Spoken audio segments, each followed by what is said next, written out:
Hey guys, how's it going? Dave here in Big Sur, California. This is a really nice scene, so I thought it'd be a good chance to bring you a quick tutorial on how I use exposure time to bring some nice dynamic movement to my foreground of my water scenes, or any water scene in general. As you can see, I'm looking over the northern coast, so facing towards San Francisco right now. If I swing around here, see the nice sunset, or sunrise just came up. It's getting a little bit brighter. And you can see the southern coast down towards Los Angeles. I wasn't able to record this right at sunrise because it was a little bit too dark for this Nexus 5 camera to handle. So let's get started. First thing I'm going to do is show you my setup. I'll show you the back of my camera. I'm shooting with a Nikon D800. And if it's bright enough, you can see that I have live view on. And if this thing will focus in, I can show you. So I'm shooting live view. Settings are f/8, ISO 100, and an exposure time of 13, so a 1/13 of a second. First thing I want to do is make sure I can capture this sky. So to nicely expose the sky, I'm going to take on my live view and I'm going to stop down or decrease my EV or exposure value to a -1. And I like to shoot aperture priority mode and just move my EV around to get nice exposures. As you can see, it's -1 right there by my thumb. So I'm going to go ahead and fire away there. And once I do that, the next thing I always do is check my histogram. And as you can see, my histogram's well balanced. Nothing's falling off the left or right hand sides. So if it's falling off the left side, that means you lost some data. And if it's off the right side, it means it's too bright and you lost some data.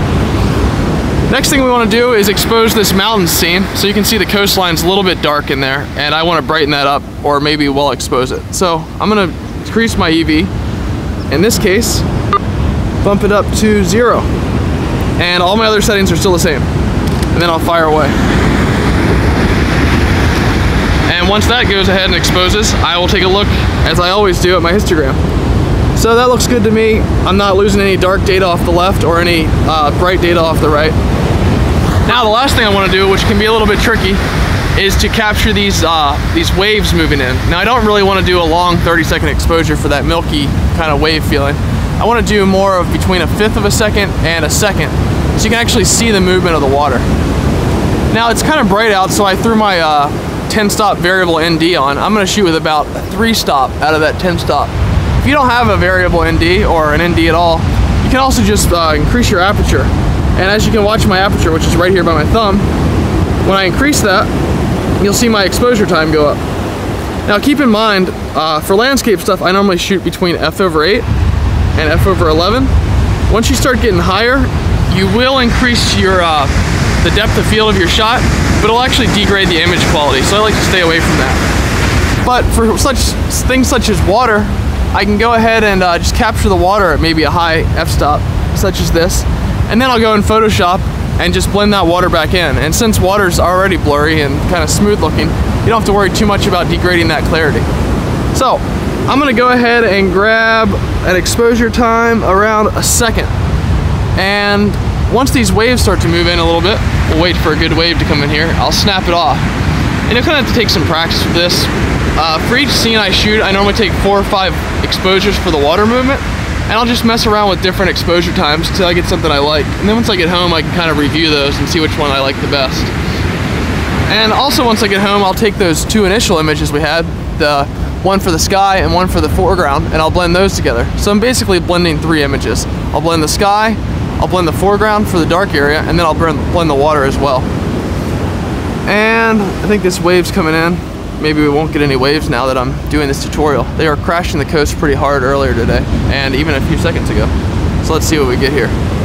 Another thing you can also do is you can get some nice, I'll often like to get like a really long exposure for the ocean part, and that nice smooth ocean back maybe in the left corner you see in this video would kind of keep your eye from moving back that way and keep your eye centered on the foreground or the front of the image.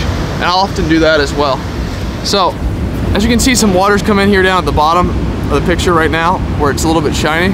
So I'm going to go ahead and fire off an exposure of 1 second.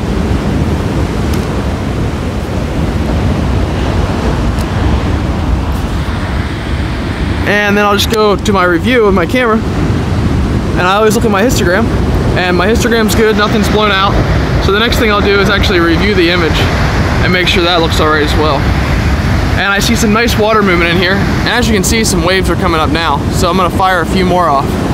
Now what I'll do here is, you can see my exposure time, I'm gonna cycle through a few different exposure times here and see the different results. And from there, hello! Hello! And from there, I can take a few more and I basically just blend those back in using Photoshop and go from there. So, I have multiple different exposures. Let's see what we got here. I'm gonna go with a half a second this time. And here's another wave, so I'm gonna fire that one in.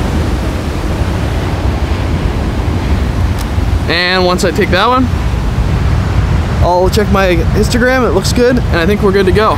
So, get home, pick the best exposure out of all those different ones you took, and blend them back in using Photoshop, and you'll be all set.